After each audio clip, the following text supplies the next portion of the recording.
Репортаж дождя.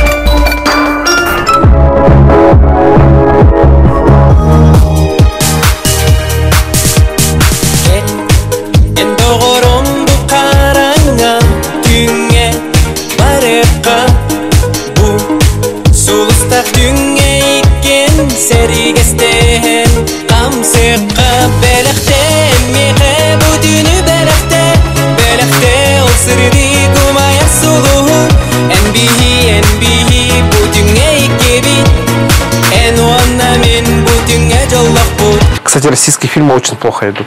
Очень плохо. Я не знаю, с чем это связано, но все вот эти последние комедии, да, на них практически не ходят.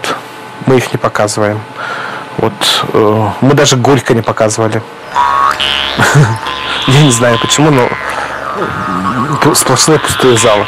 Здесь вряд ли посмотрят третью часть популярной комедии «Елки». Кино из федерального центра здесь не понимают язык и юмор, как чужие. Зато каждый месяц выходит свой якутский бестселлер. Это стоит очередь за билетом в кино на новую молодежную комедию «Эрчим и Ким». За последние 3 месяца мы сняли, уже 4-й новый якутский фильм показываем. И даже в будние дни очень сложно купить билеты на эти фильмы, потому что если он стоит в прайм-тайм, в районе 6-5 вечера, точно в будние дни не попасть. Комедия «Эрчим и Ким» – главная премьера декабря. 2 молодых человека весь фильм разъезжают по городу на чужом хаммере и знакомятся с девушками. Все просто, но продюсеры уверены, фильм посмотрят лучше, чем «Хоббит». Привет. Привет. Новую комедию выпустил самый успешный якутский продакшн «Детсад». Аббревиатура расшифровывается как «Дети Саха-театра». Саха-театр для Якутии – это одновременно и МХАТ, и Гоголь-центр, и сердце якутской киноиндустрии. Кто бы у вас не снимался в кино? Ну-ка поднимите руку. Вот все, вот двое. Только двое не снимались. Остальные в разных фильмах играли. Эпизоды, главные роли и так далее, и так далее.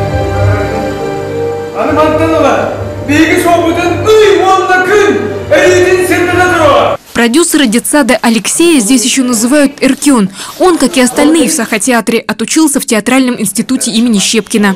После возвращения из Москвы выпускники Щепки сначала организовали местный комеди-клаб, а потом решили снимать передачу на национальном телевидении. Когда мы уже начинали делать эту передачу, мы поняли, что это будет не передача, а оказывается, это будут маленькие такие серии, типа сериала, маленькие серии.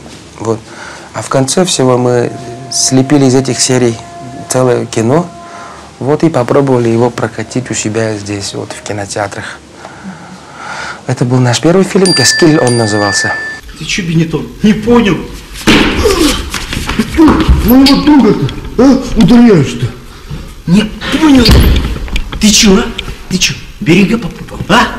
По трилогии о маменькином сынке Каскиле можно проследить, как при минимальном бюджете эволюционирует качество якутских комедий. От простой камеры до нескольких фотоаппаратов и отдельной работы со звуком.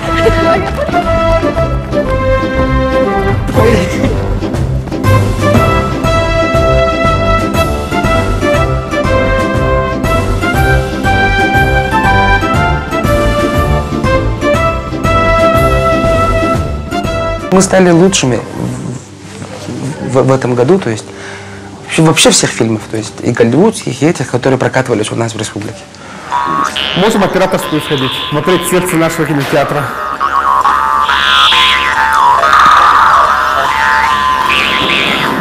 Вот наш проектор, канадский проектор Кристи. Раньше с DVD показывали, каждый сеанс для нас был стрессом, потому что они прыгали. Говорят, что кинобум в Якутии начался в 2005 году, когда министр культуры республики, режиссер Саха-театра и обладатель «Золотой маски» Андрей Борисов решил экранизировать спектакль «По велению Чингисхана». Это 300 всадников, это костюмы, это, значит, разная техника. Сразу купили новую аппаратуру, цифровую аппаратуру. Хотели участвовать в этом фильме, конечно же, когда услышали, что там какие-то деньги, московские кинематографисты, там санкт-петербургские и так далее, и так далее. Но я сказал, должны наши ребята работать. Наши режиссеры, наши операторы. Пусть еще даже не умели, даже я сам что-то скрывать, я всегда это говорю. Я же театральный режиссер. И когда, значит, брали хлопушки, я говорю, уберите эту доску, потому что мешает мне.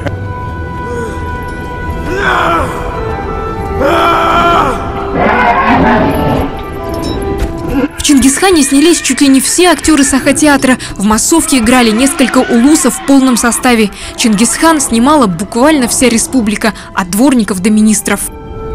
Кстати говоря, да, я вот что скажу. «Чингисхан», я практически был участником этого процесса от появления идеи снятия этого фильма до завершения этой идеи. Так? И я считаю, что фильм не получился, знаете, из-за чего? Из-за того, что на последнем этапе вмешались московские продюсеры, которые начали кромсать фильм для того, чтобы, ну, как бы сказать, больше экшена они потребовали. И вот та, скажем так, составляющая, духовная составляющая этого фильма, она резко сократилась. Потратили 10 миллионов долларов, заработали чуть больше миллиона. Фильм провалился в прокате, но зато заставил поверить, якуты тоже могут снимать кино. Пелена спала вот так, и мы преодолели, прорвались в ту сторону, и в результате этого, значит, наши кинооператоры, режиссеры учились в Санкт-Петербурге, учились в Москве, учились у выдающихся, значит, этих режиссеров и кинооператоров, так, да. И эти ребята вдруг, для них появилась работа, появилась так. Они начали наращивать мышцы, они начали, то есть, и вот этот процесс, он, конечно же, дал такой мощный импульс. В этом году мы поняли, что драмы у нас очень хорошо идут. Вот недавно был «Крик чайки», фильм Хаптахахта. Очень сложный фильм. И на него было народу очень много. Он один из самых кассовых фильмов этого года. И народу тоже очень... Зритель был совершенно разный.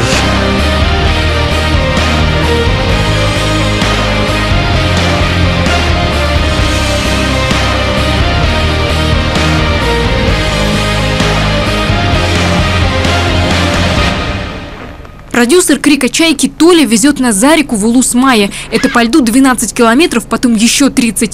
Там отшельником живет режиссер фильма. По дороге мы много говорим о кино. По версии Толи, бум начался намного раньше, чем Борисов снял «Чингисхана». И техника дошла до такого уровня, что люди разжимаются, и у них вот творчество вот, как бы попёкло, да, проще говоря. И вот каждый считает себя режиссером. Мы подъезжаем к Майе. Толя знакомит нас с местным Такеши Китано Аркадием Новиковым. Начнем мы сейчас вот это якутская шляпа из конских волос сделанного. Понял? Со своим народным театром актер объехал каждый улус в республике. В 90-х с появлением видеокамер Новиков начал снимать смешные короткометражки. Сам режиссер, сценарист и исполнитель главной роли. До сих пор в прокате диски с его фильмами разных лет бьют рекорды продаж. Сделать новый фильм с Новиковым – это коммерческий ход. Продюсеры понимали, его в республике обожают, и фильм обязательно принесет доход. Вот этот плохтроедный. Это мои поклонники подарили вот в прошлом году шкуру медведя.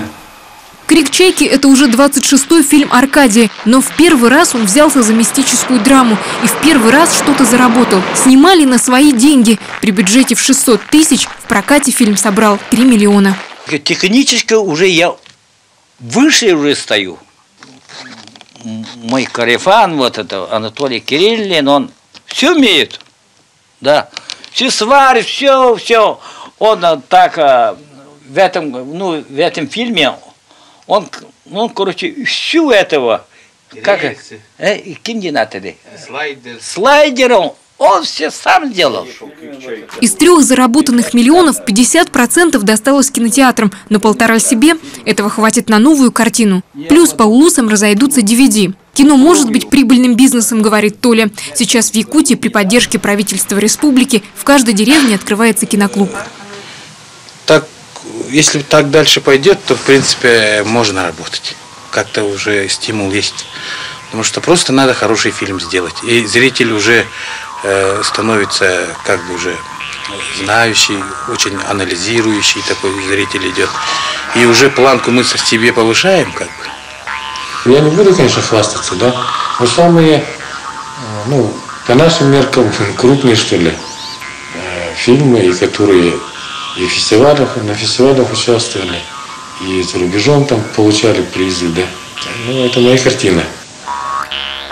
По количеству режиссеров Якутия приближается к Нью-Йорку. В каждом из 30 улусов есть свой Тарантино. Но из десятков фильмов, которые снимают каждый год в Якутии, по международным фестивалям ездят пока только фильмы главного режиссера студии «Саха-фильм» Никиты Аржакова.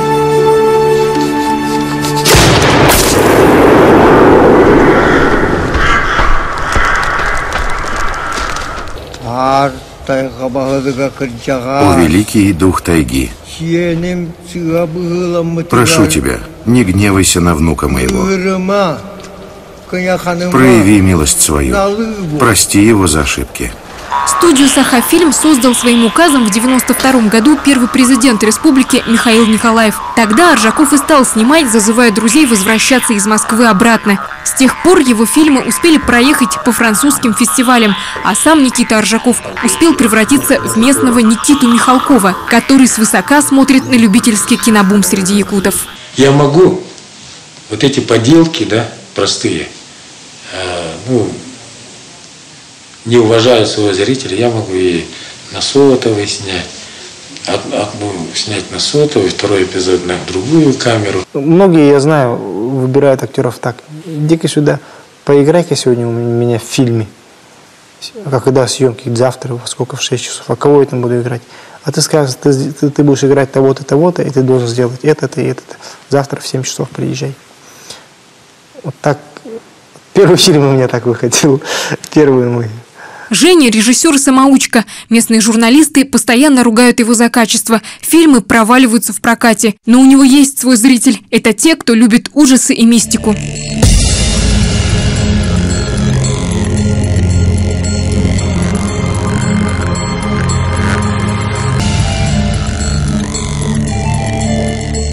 Мир знает, что у нас есть сильные шаманы.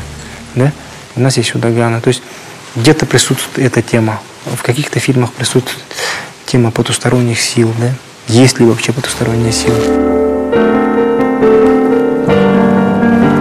Еще один подопечный Толи Инюргуна – Миша Лукачевский, кинорежиссер, окончивший Институт кино и телевидения в Питере. Снимает артхаус, работает только с профессиональными актерами и как-то раз доставал пленочное оборудование, хранящееся на Саха-фильме. Снимали фильм, там, короткометражку, да, и по фестивалю направили, и, прикинь, мы получили приз Арсения Андреевича Тарковского, да.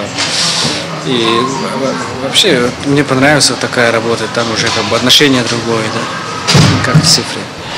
Чекал бардыбыт! Соқ! Ағалды, блин, ағалды! Астыда! Астын!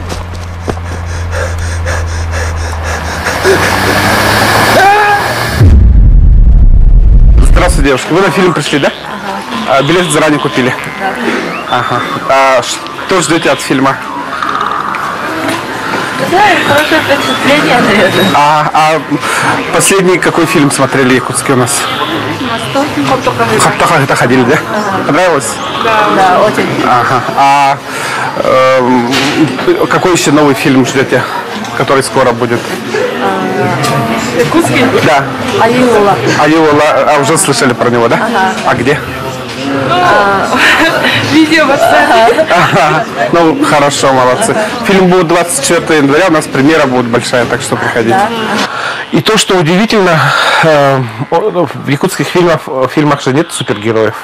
Это все обычные люди с соседнего дома, возможно, даже знакомые какие-то, да? Поэтому вот эти фильмы народ принял очень тепло. Народ эти фильмы сначала снял. Здесь каждый второй так или иначе задействован в съемочном процессе в качестве актера, режиссера или осветителя. Получается, сами снимают, а потом сами же смотрят, объясняя через кино самих себя и не притворяясь, что советская пропаганда так и не сделала их русскими.